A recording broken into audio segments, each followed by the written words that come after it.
So we are starting with the concept of calendars. So calendar का एकदम basic concept समझते हैं हम, सारे फंडे क्लियर हो जाएंगे कि एक वीक के अंदर यानी एक सप्ताह के अंदर 7 दिन होते हैं, राइट। और एक ऑर्डिनरी ईयर, सामान्य जो वर्ष होता है उसमें होते हैं 365 दिन, 365 डेज।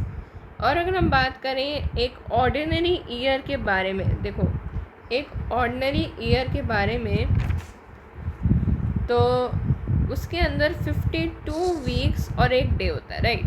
7 डेज समझ में आ गया, ये 365 डेज। और एक लीप वर्ष की बात करें तो 366 डेज होते हैं, एक दिन बढ़ जाता है।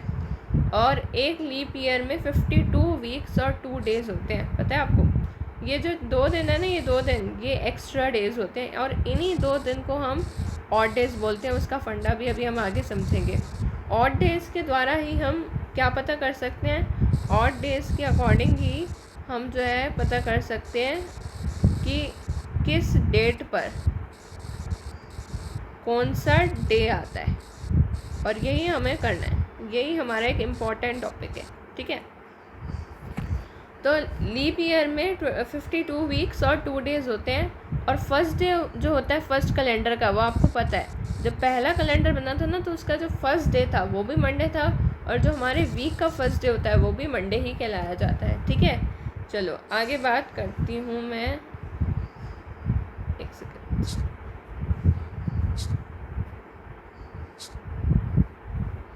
राइट, आपको एकदम दिख रहा होगा जूम टाइप सा। आगे हम बात करते हैं लीप ईयर की। तो लीप ईयर में गाइस देखिए, थोड़ा सा मोटा कर देती हूँ मैं। लीप ईयर की मैं बात करूँ अगर, तो लीप ईयर में हमारे पास क्या आती है, 29 फरवरी।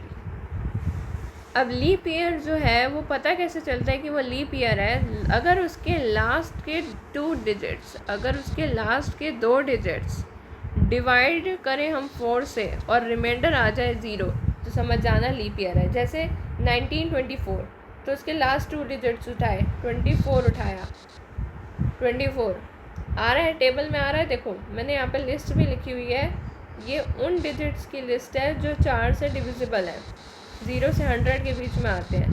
पहला आता है 4, फिर आता है 8, 12, 16। मैं नोट्स चलो गंदा नहीं करती, आपको समझ में आ रहा है ना। मैं एक सेकेंड रब कर देती हूँ। सो ये नोट्स बने हुए हैं, तो आप ध्यान से देख लो। वेट, देखिए ज़रा, देखिए ये जो ये 4 है, 8 है, 4 है, 8 है, 12 है ना, राइट। 4, 8, 12, 16, 20, 24, 32, 36, 40, 44, 48, 52, 56, 60, 64, 68, 72, 80, 84, 88, 92, 96 एंड 100। सो ये जितनी भी हैं ये सारे वो नंबर हैं जो डिविजिबल हैं 4 से, और रिमाइंडर आता है 0। तो लीप ईयर कंसेप्ट क्लियर हो गया। ऑर्डिनरी ईयर में आपको पता ही है, ऑर्डिनरी ईयर की मैं अगर बात करूं तो ऑर्डिनरी ईयर में ये देखो, ऑर्डिनरी ईयर के अंदर के जो लास्ट 2 डिजिट्स हैं वो नॉट डिविजिबल हैं, ठीक है। तो फरवरी का महीना 28 फरवरी उसी में होता है। अब आगे बात करते हैं लीप सेंचुरी ईयर की। लीप सेंचुरी ईयर में क्या होता है, लीप सेंचुरी ईयर में ये होता है कि जो divisible by 400 and then remainder 0, divisible by 400 and then remainder is 0। जैसे कि 400 आ रहा है, 800 आ रहा है, 1200 आ रहा है, 1600, 2000, 2400, 2800, 3200, 3600। तो ये क्या है, ये हमारे लीप सेंचुरी ईयर है। क्यों? क्योंकि ये 400 से डिविजिबल है। सिर्फ लीप ईयर की बात करें तो वो 4 से डिविजिबल होता है, और लीप सेंचुरी ईयर की बात करें तो वो 400 से डिविजिबल होता है। अब बात करूँ अगर ऑर्डिनरी सेंचुरी ईयर की, यानी कि सामान्य शताब्दी वर्ष, तो सामान्य शताब्दी वर्ष जो है वो नॉट डिविजिबल बाय 400 होता है। सामान्य शताब्दी वर्ष इज़ नॉट डिविजिबल बाय 400। जैसे कि 100 ले लीजिए, 200 ले लीजिए, 300, 500, 600, 700, 900, ये सिर्फ 100 से ही डिविजिबल है। जैसे आप 100 से ही कर सकते हो 900 को डिविजिबल, ठीक है, 400 से नहीं है। क्योंकि देखो आपको भी पता है कि भाई 900 है, उसको 400 से डिवाइड करेंगे तो रिमाइंडर जो है वो ज़ीरो तो नहीं आएगा ना, रिमाइंडर ज़ीरो नहीं आएगा हमारा। I am talking about remainder, ठीक है। अब बात करूँ अगर मैं टोटल लीप ईयर की, टोटल लीप ईयर की बात करूँ, और टोटल लीप ईयर 100 साल में कितने टोटल लीप ईयर होते हैं और 400 साल में टोटल लीप ईयर कितने होते हैं, ये क्वेश्चन आ जाता है। और ये बेसिक डाटा पता होगा तभी तो क्वेश्चन कर पाएंगे। तो आपको बेसिकली पता होना चाहिए कि 100 ईयर्स में टोटल 24, मैं आगे बढ़ती हूँ, स्लाइड करती हूँ, यहाँ लिख के दिखाती। देखो मैं आपको बता दूँ आपकी काइंड इन्फॉर्मेशन के लिए, समझाऊँ ऐसे कैसे आया, समझा देती हूँ। जैसे 100 ईयर है, तो अब आप उसमें पूछोगे कि विद कंसेप्ट बताओ, तो विद कंसेप्ट बताती हूँ। 100 साल हैं, हो गए हैं। अब उसमें से 100 ईयर जो है वो तो अभी चल रहा है, ठीक है। अब लीप कौन सा है और कौन सा नहीं है, तो हम अभी बात करें 1 से 99 तक, समझना, ठीक है। 1 से 99 तक की यहाँ पे बात करूँ, और ये जो है 100 ईयर कैसे होंगे, ये जो हो गया ये 100वां साल, 100वां साल, या फिर कह लो 100th ईयर, समझ गए। तो अब अगर मैं 99 को लीप ईयर का मुझे पता करना है, बात ध्यान रखना कि मैं पता क्या कर रही हूँ, लीप ईयर। लीप ईयर के लिए फंडा है 4 से डिविजिबल होने का, 4 की बात है। तो हम 99 को जब 4 से डिवाइड करा तो क्या आएगा, 99 है, 4 2 8, 9 में से ये 1 बच गया है ना, 9 आया इधर। अच्छा, अब 4 4 16 होता है, 4 5 तो 20 होता है, तो 4 4 16 से ही 19 में से 16 गए, कितने बचे, 16 गए, 17 18 19 20, एक सेकेंड, 3 बचा ना रिमाइंडर बचा 3, तो ये 3 रिमाइंडर बच गए, यहाँ पे 24 ही हो गए। और अगर मैं ये 100th ईयर की बात करूँ ना गाइस, तो जो 100th ईयर है ना, ये आपको मैंने बता रखा है, ये 100th ईयर आपको पता है ये 400 से डिविजिबल तो है नहीं है ना ही ये 4 से डिविजिबल है। तो ये एकदम ऑर्डिनरी ईयर है, पर हाँ इतना कह सकते हो कि ये सेंचुरी भी है, मारता है, तो ऑर्डिनरी सेंचुरी ईयर है, और इसलिए यहाँ पर तो कोई लीप ईयर का मतलब ही नहीं बनता।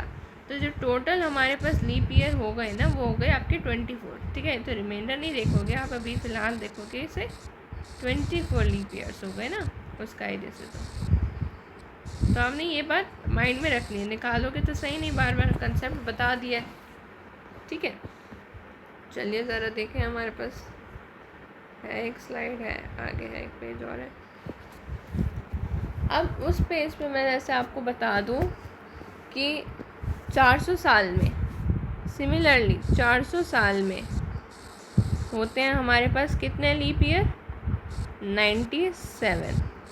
तो आपने याद रखना होता है कि 100 साल में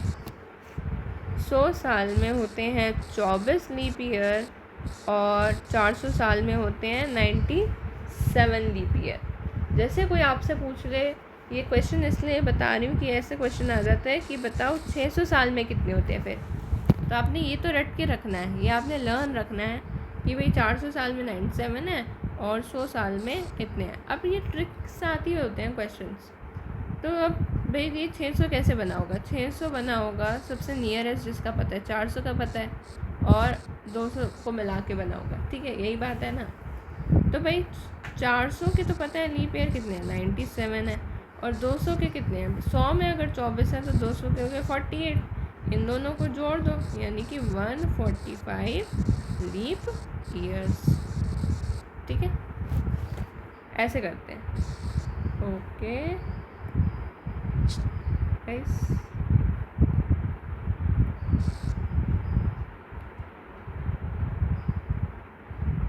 समझ में आ रही है ना?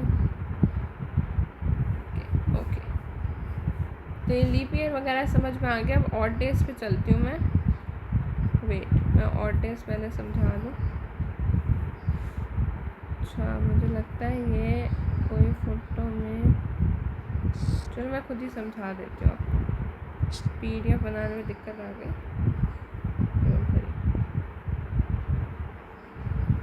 अब बात करते हैं हम ऑड डेज के बारे में। तो ऑड डेज का मैं बेसिक क्लियर कर देती हूँ, उसको कैसे समझना है, ये बहुत इम्पोर्टेंट है ऑड डेज समझना। तो अब हम टॉकिंग अबाउट ऑड डेज, दिखाई दे रहा है ऑड डेज, यानी कि विषम दिन, विषम दिन हिंदी में बात करें तो ऑड डेज यानी कि विषम दिन, ठीक है जी। तो अब ऑड डेज में देखो, ऑड डेज में अगर मैं कहूँ,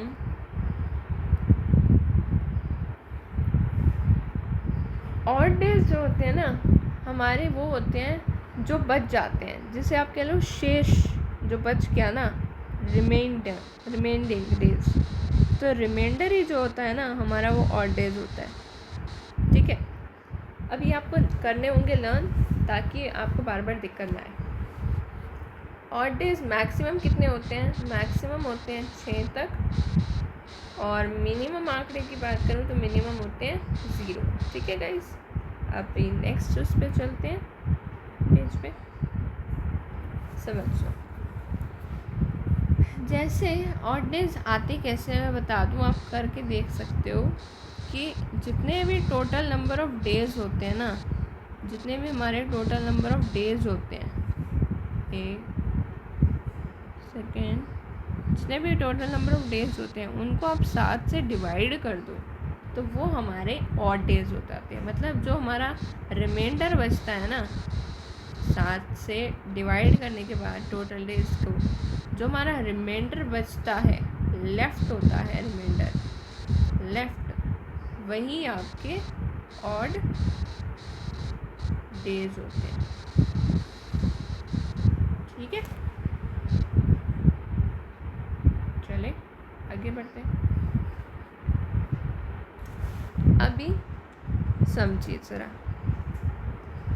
कि एक लीप ईयर में और नॉर्मल ईयर में कितने ऑड डेज होते हैं। आपको बात याद रखनी है, काम आएगी बात, और क्वेश्चंस बनते हैं, ठीक है। तो एक लीप ईयर में होते हैं 2 ऑड डेज, एक लीप ईयर में 2 ऑड डेज होते हैं, ये मैंने आपको बताया था, स्टार्टिंग में भी बताया था। और एक नॉर्मल ईयर में एक ही ऑड डे होता है।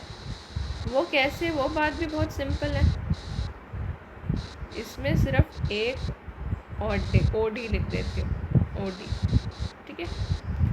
क्योंकि नॉर्मल ईयर में मैंने पहले ही स्टार्टिंग जब करी थी, याद हो तो बताया था कि 52 हफ्ते होते हैं अगर 365 दिन होते हैं, और जो बचा हुआ एक दिन होता है ना, उसी को ऑड डे कहते हैं। और इसमें होते हैं 366 डेज। तो अब जो बचे हुए 2 दिन होते हैं ना रिमेंडिंग, दैट इज़ 2 ऑड डेज, ठीक है। अच्छा, इतनी बात समझ में आ गई समझ में, तो वेरी गुड। चलो फिर अभी मैंने ऊपर बना रखी है, ये पेस्ट कर रखा है, मैं वो दिखा देती हूँ वहीं से। ये देखिए, ये